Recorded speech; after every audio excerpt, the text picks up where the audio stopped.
সালামু আলাইকুম। Face the people এই পেজটাকে চিনেন না খুব কম মানুষই আছেন, বিশেষ করে জুলাই আগস্ট আন্দোলন এবং এর আগে পরে সোশ্যাল মিডিয়া প্ল্যাটফর্মে যারা কথা বলে মানুষের আস্থার জায়গা অর্জন করেছেন, তাদের মধ্যে ফেস দ্য পিপলের সাইফুল সাগর তিনি অন্যতম। তো সময় পরিবর্তিত হয়েছে, সরকার পরিবর্তিত হয়েছে, এখন অনেকেই রাতারাতি রাজা হয়েছেন, বাঘ হয়েছেন। তো যারা রাজা বাঘ বাদশাহ বনেছেন তারা প্রত্যেকেই কি তাদের নীতি সততার জায়গাগুলোতে অটুল আছেন?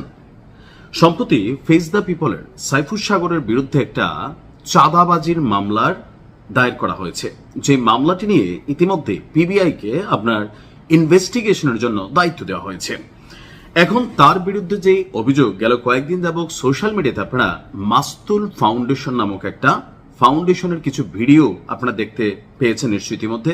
আমিও দেখেছি যেখানে সাইফুল সাগরের কিছু ভয়েস শোনা যাচ্ছিল। এখন প্রশ্ন হচ্ছে, এগুলো কি তারই ভয়েস, যে তিনি আসলে কি প্রকাশ্যে এরকম চাঁদাবাজি করছিলেন, অর্থাৎ প্রকাশ্য মিন্স হচ্ছে গোপনে ফোনের মাধ্যমে তিনি এভাবে কথা বলছিলেন, নাকি আসলে এখানে কোনো খেলা আছে? তবে যেহেতু বিষয়টা মামলা পর্যন্ত গড়িয়েছে, অবশ্যই ঘটনার মধ্যে কিছু না কিছু তো আছে।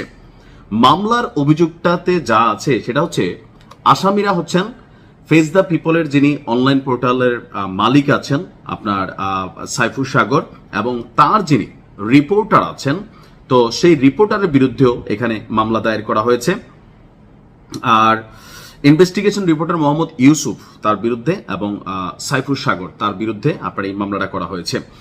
তদন্ত করে প্রতিবেদন দাখিলের নির্দেশ দিয়েছে আদালত। আর আজকে সকালে ঢাকার মেট্রোপলিটন ম্যাজিস্ট্রেট হাসিবুজ্জামানের আদালতে মাস্তুল ফাউন্ডেশনের পক্ষে আবু মোহাম্মদ কামরুজ্জামান এই মামলাটির আবেদন করেন। আদালত বাদীর জবানবন্দি রেকর্ড করে আদেশ অপেক্ষমান রাখেন। পরে বিকেলে পিবিআইকে মামলাটি তদন্ত করে আগামী 10ই আগস্ট আপনার প্রতিবেদন দাখিলের নির্দেশ দিয়েছেন। তো এখন মামলার অভিযোগটা যেটা হচ্ছে যে, আসামিরা ফেস দ্য পিপল অনলাইন পোর্টালে বিভিন্ন প্রতিবেদন প্রকাশের জন্য মাস্তুল ফাউন্ডেশনের অফিসে আসেন। তারা কিন্তু একটা সিসিটিভি ফুটেজও সেখানে দিয়েছে। আমার কাছে একটু আশ্চর্য লাগে যে কিভাবে কি হইল। এরপর আসামিরা মাস্তুল ফাউন্ডেশনের পক্ষে প্রতিবেদন প্রকাশের জন্য 20,000 এবং প্রেস বিজ্ঞপ্তির জন্য 15,000, টোটাল 35,000 টাকা দাবি করেন। মাস্তুল ফাউন্ডেশনের ধারাবাহিক কার্যক্রম পরিচালনার জন্য আসামিরা মাসে 50,000 টাকাও চাঁদা দাবি করেন। মাস্তুল ফাউন্ডেশন কর্তৃপক্ষ আসামিদের দাবিকৃত চাঁদা দিতে অস্বীকার করায় ভয় ভীতি সহ প্রতিষ্ঠানটির সুনাম ক্ষুণ্ণ করার হুমকি দেন আপনার সাইফুল সাগরের এই ফেস দ্য পিপল।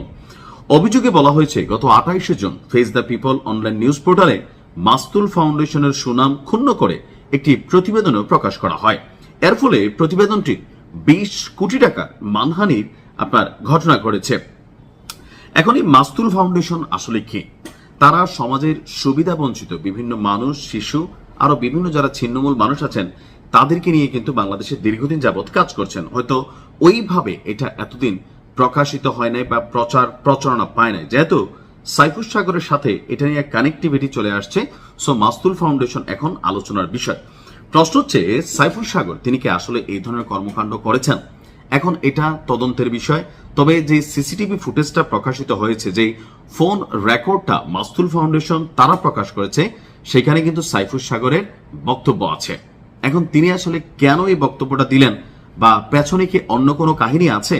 যেহেতু পিবিআই এটা নিয়ে তদন্ত করছে, নিশ্চয়ই পুলিশের তদন্তে বেশ কিছু তথ্য উঠে আসবে, অথবা ফেস দ্য পিপল পেজ থেকে তারাই তাদের বিষয়টা নিয়ে আলো ক্লারিফিকেশন দেবে। সেই পর্যন্ত অপেক্ষা করতে হবে। ভালো থাকুন। আসসালামু আলাইকুম।